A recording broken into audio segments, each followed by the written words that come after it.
So hello guys, Anubhav Verma this side. Day 6, Rich Dad Poor Dad. Let's get started. Lesson number 1.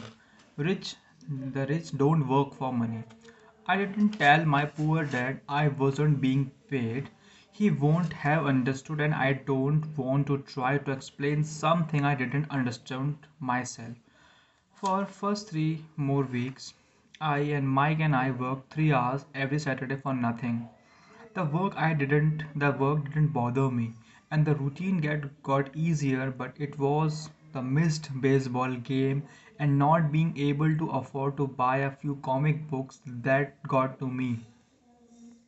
Rich Dad support stopped at noon and that on the third week, and he we heard his truck up in the parking lot and sputter when the engine was turned off. He entered the store and greeted Miss Martin with a huge hug, and after finding out how things were going in the store, he reached into ice cream freezer and pulled out 2 bars and paid for them and signaled to Mike and me. Let's go for a walk, boys.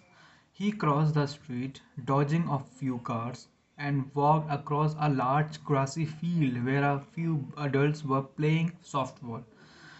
Sitting down at a lone picnic table, he handed Mike and me met the treats. How's it's going, boys? Okay, Mike said.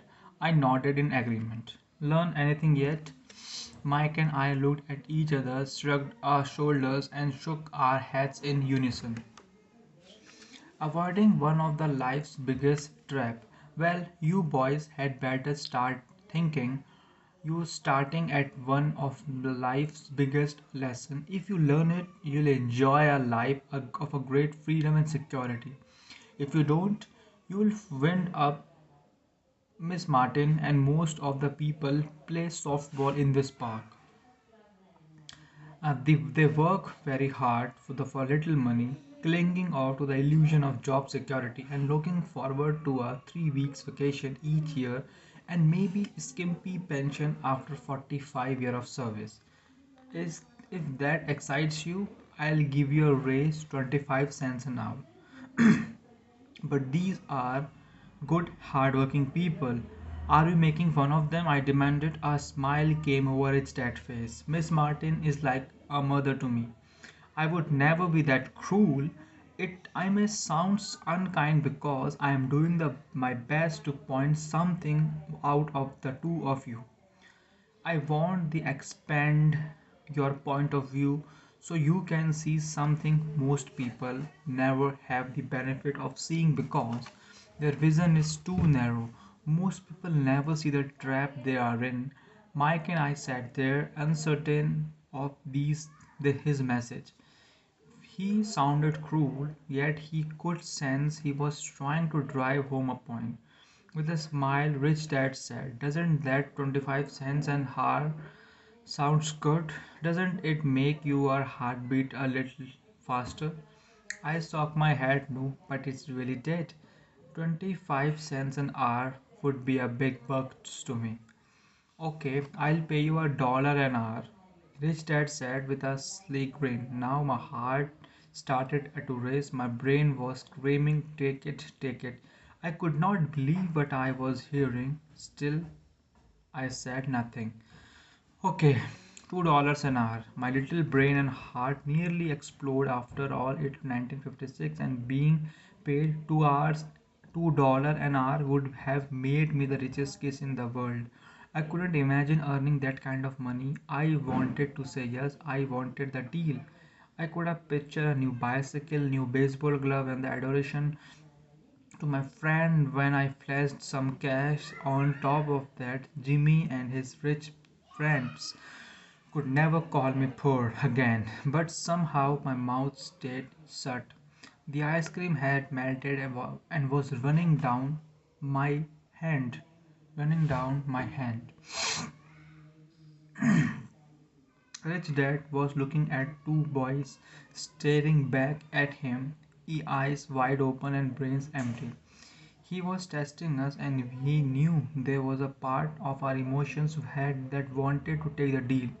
He understood that every person has a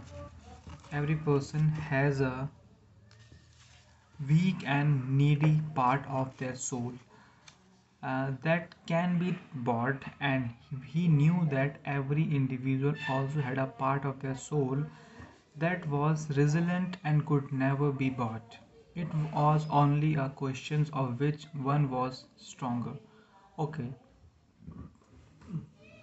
$5 an hour. Suddenly I was silent. Something has changed. The offer was too big and ridiculous. Not many grown up 1956 made more than that. But quickly my temptations disappeared and calm set in. Slowly I turned to my left to look at Mike. He looked back to me. The part of my soul that was weak and needy was silent. The part of me that had to take a price took over. I knew Mike had gotten to that point too. People lives are forever controlled by two emotions, fear and greed. Good. Rich dad softly made people have a piece of and they have a price. Because of human emotions named fear and greed, first then the fear of being without money motivate us to work hard, and then once we get that paycheck, greed or desire start us thinking about all that wonderful things money can buy. The pattern is then set. What pattern, I ask? The pattern to get up, go to work, pay bills, get up, go to work, pay bills, get up, go to work, pay bills. People lives are forever controlled by two emotions, fear and greed. We all have to take care about that. Offer them more money and they will continue the cycle of increasing their spending. This is what I call rat race. There is another way, Mike asked. Yes, said Rich Dad slowly, but only a few people find it. And what is that way? Mike asked. That's what I hope you boys you will learn as you work and study with me. This is why I took away all form of pay. Any hint? Mike asked. Well, the first step is to telling the truth. We haven't been lying. I did not say you were lying. I said to tell the truth. The truth about what? How you are feeling. You don't have to say it to anyone else. Just admit to yourself. You mean the people in this park, the people who work for you, Miss Martin, they don't do that? I asked. I doubt it. Said Rich Dad instant they feel the fear of having money, they don't comfort it logically.